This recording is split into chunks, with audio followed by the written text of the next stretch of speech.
Here I'm going to show you how to use Blogger, which is an extension of Google. So once you have a Google account, you can see up here in the right-hand corner, you can access Blogger. So once you have a Google account, just go to blogger.com and you will be set. So if I wanted to create a new blog, that would be what I'm prompted to do right as I get to my Blogger page. I would title my blog. I would pick what the web address would be. And then I can choose a theme. So there are a couple theme options, and then I could create my blog. I'm just showing you this so you'd see kind of what your options look like, but once I create a blog, it would look like this. So this is a blog that I created. It's called Around the World with Miss Meyer. The purpose of this is to keep parents and families up to date on what is going on in our classroom so they can kind of learn alongside their students. So Around the World with Miss Meyer is my blog. And again, once you click on your blog, you will see this page. And over here on the left-hand side, we have a bunch of different options that I'll go through.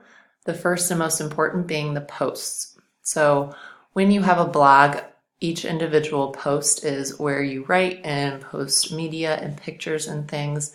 And then you would post a new one maybe the next day or the next week, depending on the frequency of your posts. So to create a new post, I would just click this orange button up here. Then it gives me what looks like a Google Doc or a Word document. So I would give my post a title, what I want it to say, and then I would start typing. I have all of the format options just like you would on a Google Doc or a Word doc. So I can change the font, the color, the format. I can put links, add images, add videos, do a bulleted list. Again, format anything that I want that is just like your typical doc. So when I start typing, and then I can format as so. If I wanted to publish this post, so then anybody on the internet that comes to my blog could see it, I would just click the publish button. I could save it and then come back to it later before I choose to publish. I could preview and then just see what it would look like to anybody that sees it on the internet once it's published before I actually go for it, or I could just close. So this was the post that I was just showing you as an example, but once I hover over that, I can go back to edit, I can preview it, or I can choose to delete it. So I am going to delete it just because that was a draft. But then I do want to show you a post that is already existing. So a post that I have created was about Greenland. It was a topic that I taught in my class to my students, and I thought it would be something cool for parents to kind of get a look at. So you can see as I scroll down, I added pictures, I added links, and I have a lot of text in that post. So I don't need to update it, it is already published. I could preview, and once I preview, it will show me again. If anybody outside web were to come and look at my blog, then this is what they would see. So Around the World with Miss Meyer, and this is my only post so far. They can add a comment or do anything there, and then all of my posts would show up right here on the right hand side. So if I were to go back, close this out, that is where all of my posts would show up. I can tag, label them to group them just like you would emails, just put in different groups and say organized. Again, publish, you can always trash something. And this just shows how many of my posts would show up on one page. I can get to different pages through here. So these features would be a lot more helpful once I have a bunch of different posts, but right now, like you can see, there is the only one. Over here on the side, again, post is the page that I'm currently in. Here would be all of my posts, and these would just be the published ones.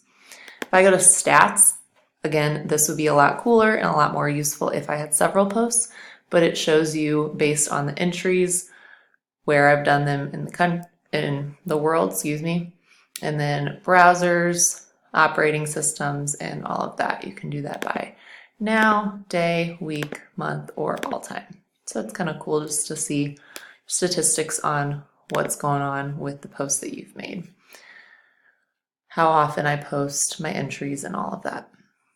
For comments, anybody who has ever put a comment on one of my posts would be here. Spam or published. Earnings, if you would like to do this for a profit. Pages, layout. This is some place where I can actually change the layout. So if I wanted to change the way that my blog post looks with the header, I could click here. Again, my title is Around the World with Miss Meyer. I could add a description, an image, anything like that. Theme. I can change, right now I have a blue sky and a road with trees in the back. I could change that. I can customize it. I have different options down here, so I can make it look nice, whatever format that I'd like. And then settings down here on the bottom, that is just kind of your basic, what's my email address, blog readers, is it going to be public, is it going to be private, all of those options as well. Then you have your email, language and formatting preferences, user settings right there. Help and feedback, if you ever have questions, you can click on that as well. But this is Blogger, so it's very simple to use, very simple to post anything to your blog, and I think it'd be very user-friendly, especially with students because they're familiar with Google, might already have Google accounts, and this is a very easy way to get that across. So this is Blogger.